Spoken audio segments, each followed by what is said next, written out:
તો મહારાષ્ટ્ર ને ગુજરાત ને શું નાતો? મહારાષ્ટ્ર અહીંયા પ્રચારમાં આવ્યા એક બે માણસ. એને હું આયા વિસાવદરમાં એનું કઈ માસી મામા રહે છે.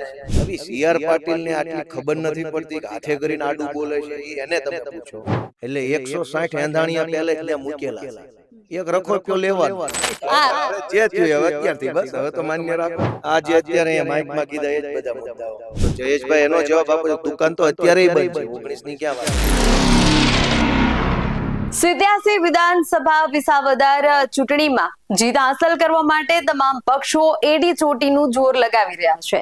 ત્યારે આમ આદમી પાર્ટીના ઉમેદવાર ગોપાલ ઇટાલિયા વિસાવદરના ગામડે ગામડા ખેડી રહ્યા છે અને પ્રચાર પ્રસાર કરી રહ્યા છે. ત્યારે ગોપાલ ઇટાલિયાએ પોતાની જીતનો વિશ્વાસ વ્યક્ત કરી ભાજપ પર આકરા પ્રહાર કરી અનેક ખુલાસાઓ કર્યા છે. ચાલો સાંભળીએ. ગોપાલભાઈ, પ્રજા સમક્ષ કયા મુદ્દાને લઈને જાઓ છો? આ જે અત્યારે અહીંયા માઇકમાં કીધા એ જ બધા મુદ્દાઓ. અહીંના મુદ્દાઓ છે ઇકોઝોનની સમસ્યા, નવી જમીન માપણીની સમસ્યા, આ વિસ્તારના ખેડૂતો જે કાંઈ ખેત પેદાશ પકવે છે, ઘઉં હોય, ચણા હોય, માંડવી હોય, એના પૂરતા પોષણક્ષમ ભાવ મળે એનો પ્રશ્ન.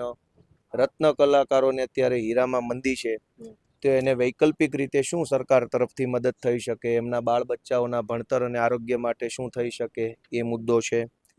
જે માણસો પાસે જમીન નથી અને માત્ર મજૂરી કરીને પરિવારનું ગુજરાન ચલાવે છે એવા માણસોને સરકારી યોજનાઓનો લાભ મળે, કોઈને આવાસ યોજનાનો, કોઈને બીપીએલના કાર્ડનો, કોઈને સાધન સહાયનો, આ મુદ્દો છે.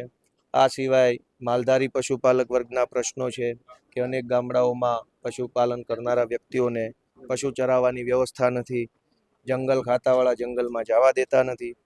તો આ બધી સમસ્યાઓ જે છે આ વિસ્તારની, એ સમસ્યાઓને લઈને આ ચૂંટણી ચાલી રહી છે. લોકો એમાં પોતાની સમસ્યાઓ બાબતે લોકો સજાગ છે અને સજાગતાથી આ ચૂંટણીમાં લોકો આગળ વધી રહ્યા છે. પાર્ટીએ તમારા ઉપર વિશ્વાસ મૂક્યો છે, કેવા ખરા ઉદાહરણ? પૂરેપૂરા જ હોય ને, એમાં શું કહેવાનું. અમે કાલે સાંભળ્યું કે તમારો જે પ્રચાર સમય હતો એ સમયે તમારી ઉપર એવા આક્ષેપો થયા છે કે કિરીટ પટેલ એમના માણસો દ્વારા હુમલો કરવામાં આવ્યો, પથ્થરમારો કરવામાં આવ્યો. શું હતી ઘટના? ઘટના એવી છે કે જીવાપરા વિસ્તારમાં ગઈકાલે મારી ચૂંટણી સભા હતી. ભાજપના કોર્પોરેટર કમલેશભાઈ રીબડિયાના કુપુત્રને એવું લાગ્યું કે અહીંયા સભા ન થવી જોઈએ અને ભાજપના કોર્પોરેટરના ભાઈ નાસિર એની અટક હું ભૂલી ગયો, નેતર, એને એવું લાગ્યું કે આ ગોપાલ ઇટાલિયાની સભા જીવાપરામાં ન થવી જોઈએ. એટલે 50-100 લોકોનું ટોળું પથરાઓ લઈ અને સભામાં હોબાળો કરવા માટે આવ્યા હતા. મારી સભા પૂરી થઈ અને હું ચા પાણી પીવા માટે કાર્યકર્તાના ઘરે ગયો. એ ગાળામાં અમારા કાર્યકર્તાઓએ જપાજપી કરી, બોલાચાલી કરી, ગાળાગાળી કરી અને ગોપાલને પથરા મારવા છે આવી રીતે હું સાતુસી કરી. મેં પોલીસમાં જઈ અને લેખિતમાં ફરિયાદ કરી છે. ગોપાલભાઈ, જયેશભાઈ રાદડિયાએ 2 દિવસ પહેલા પ્રચાર દરમિયાન એવું કહ્યું છે કે 19 તારીખે બધી દુકાનો બંધ થઈ જવાની છે અને ખોટા ઉપાડા લીધા છે, આવું એમનું નિવેદન હતું. શું કહેશો? કઈ દુકાનની વાત છે? ખાતર તો ક્યાં મળે છે દુકાને? અત્યારે ખાતર નથી મળતું. તો જયેશભાઈ એનો જવાબ આપો. દુકાન તો અત્યારે બંધ છે. 19 ની ક્યાં વાત છે? જયેશભાઈ છે એ સહકાર વિભાગમાં ખાતરમાં ઇફકોમાં ડાયરેક્ટર છે. તો દુકાન અત્યારે તો ખોલો બાપા. 19 ની વાત 19 કરશું. હાલ તો ખાતરની દુકાન ખોલો, કંઈક 2-2, 5-5 થેલી ખેડૂતોને આપો તો વાવણી ચાલુ થાય. અને જે રીતે આજની જે સભા હતી એમાં સીઆર પાટીલ એવું કહે છે કે ગોપાલ ઇટાલિયા માટે થઈ અને પંજાબથી અને દિલ્હીથી મુખ્યમંત્રીઓને બોલાવ્યા છે, જ્યારે કે પંજાબ અને ગુજરાતને કોઈ નાતો જ નથી. તો એક વિસાવદર માટે થઈને આવડું મોટું આખું સંમેલન કે ત્યાંના મુખ્યમંત્રીઓને બોલાવવા પડ્યા, શું એને લઈને શું કહેશો? તો મહારાષ્ટ્ર ને ગુજરાત ને શું નાતો? મહારાષ્ટ્ર અહીંયા પ્રચારમાં આવ્યા છે એક બે માણસ, આવ્યા છે 1-2 જણા. એને હું અહીંયા વિસાવદરમાં એનું કઈ માસી મામા રહે છે અહીંયા? એવું ન હોય. ચૂંટણી છે, બધા આવે. રાષ્ટ્રીય પક્ષ છે તો રાષ્ટ્રીય નેતા આવે.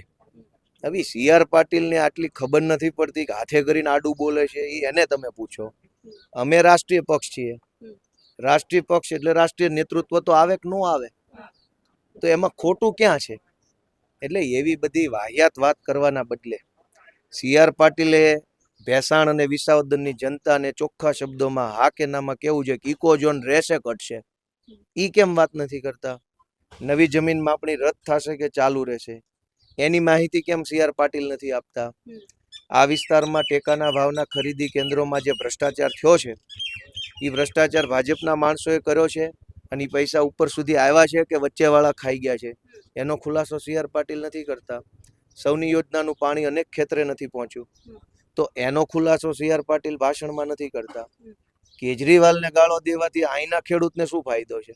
તો પાટીલ સાહેબે એ સમજવું પડશે કોક એને ખોટી સ્ક્રિપ્ટ પકડાવી જાય ભાષણના મુદ્દા અહીંના હોવા જોઈએ. દિલ્હીના મુદ્દે ભાષણ ભેસાણમાં કરીને મતલબ શું છે? અને ગોપાલભાઈ, જે રીતે એવું આજે એમની સભા દરમિયાન પણ કહ્યું કે જ્યારે સત્તા છે એ ભાજપની છે તો વિપક્ષ ગમે તેટલા ઉલાળ્યા મારે, અને વિસાવદરમાં જો વિપક્ષ આવે છે તો શું વિપક્ષનો ઉમેદવાર છે એ અહીંયા વિસાવદરની પ્રજાના કામ કરશે? બેન, વિધાનસભામાં ભાજપના 160 ધારાસભ્યો છે. આ બધા ખેડૂત ઊભા છે. ખેતર હોય ને ત્યાં 15 એંધાણિયા હોય અને એક રખોપિયો હોય. એંધાણિયા કામમાં ન આવે, રખોપિયો કામમાં આવે. એટલે 160 એંધાણિયા પહેલે જ ત્યાં મૂકેલા છે. એક રખોપિયો લેવાનો છે. એમાંય પાટીલને વાંધો છે. એ ક્યાં? આપના દ્વારા 2 દિવસ પહેલા એવો પ્રચાર થયો હતો અને ત્યારે તમે કહ્યું હતું કે મીડિયા અને ભાજપ બે એક જ સાંઠગાંઠ છે અને કંઈક ને કંઈક મીડિયા છે એ ભાજપે ખરીદી લીધેલું છે, એના શબ્દ બોલે છે, એના વિશે શું કહેશો? એમાં કઈ કહેવા જેવું લાગે છે તમને? પણ ગોપાલભાઈ, બધા મીડિયા સરખા ન હોય ને, બધા નો જ હોય ને. તો તમે એવું કહી શકો કે અમુક મીડિયા, બધા મીડિયા કેમ? કાઈ નહીં, અમુક મીડિયા. પણ હવે કેમ?